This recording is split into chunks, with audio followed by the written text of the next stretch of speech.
अंतिम समय में भाजपा का दामन थामने वाले, वाराणसी की राजनीति में दिग्गज समझे जाने वाले प्रदीप जायसवाल इस बार चुनाव में मुश्किल में नजर आते हैं। उनका मुकाबला कांग्रेस के विक्की पटेल से हो रहा है।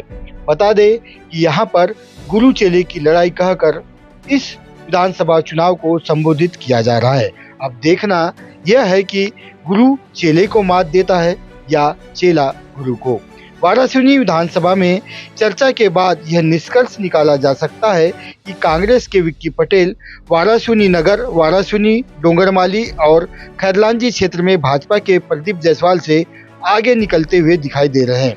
यहां पर मतदाताओं का रुझान शुरू से ही विक्की पटेल की तरफ देखा गया है।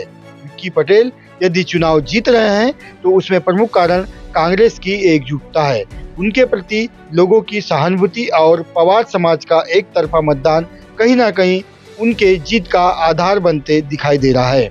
वहीं वाराणसी के दिग्गज योद्धा प्रदीप जायसवाल पहली बार भाजपा प्रत्याशी के रूप में चुनावी मैदान में थे।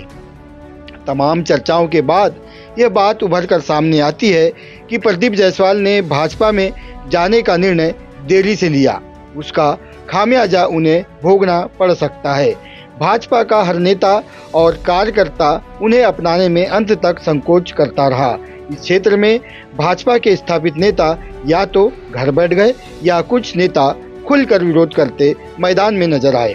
प्रदीप जायसवाल का चुनाव चिन्ह भी न होना पहुंचा जनता के बीच में पंजा चुनाव चिन्ह नहीं होना कहीं ना कहीं उनके लिए मुश्किल घड़ी नजर आता है। क्षेत्र में ऐसे बहुत से मतदाता है जो गुड्डा जायसवाल को जीतता हुआ देखना चाहते हैं, परंतु उनका चुनाव चिन्ह पंजा बता रहे थे। यानी प्रदीप जायसवाल अपना चुनाव चिन्ह कमल को अपने मतदाताओं के बीच पहुंचाने में पीछे रह गए।